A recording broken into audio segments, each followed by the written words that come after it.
దసరా సందర్భానికి ఒక పండగ వాతావరణాన్ని తీసుకొచ్చారు పవన్ కళ్యాణ్. 3000 కిలోమీటర్ల సీసీ రోడ్లు, 500 కిలోమీటర్ల తార్ రోడ్డు లాంటి పనుల మీద తాజాగా సమీక్షించారు జిల్లా కలెక్టర్లు అధికారులతో వీడియో కాన్ఫరెన్స్లో.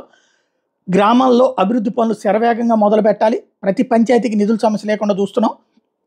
ఉపాధి హామీ పథకం ద్వారా 4500 కోట్ల నిధుల్ని కేంద్ర ప్రభుత్వం రాష్ట్రానికి మంజూరు చేసింది. ఈ నెల 14వ తేదీ నుంచి పల్లె పండుగ కార్యక్రమం నిర్వహించి పనులు మొదలు పెట్టమని చెప్పి సూచించారు.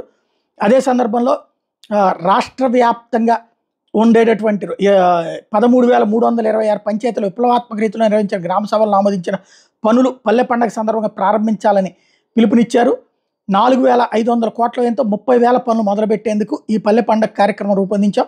గ్రామాల్లో చేపట్టాల్సిన పనులకు సంబంధించిన భూమి పూజ కార్యక్రమాలు చేపట్టాలి. ముఖ్యంగా 3,000 కిలోమీటర్ల మేర సీసీ రోడ్లు, 500 కిలోమీటర్ల తారు రోడ్లు, వ్యవసాయ కుంటలు, పశువుల శాలలు, ఇంకుడు గుంతల నిర్మాణాలు లాంటి పనులు చేపట్టాలని చెప్పి ఆదేశించారు. అదే సందర్భంలో రాబోయేటటువంటి రోజుల్లో వీటన్నిటి తను పర్యవేక్షిస్తానని ప్రకటించారు.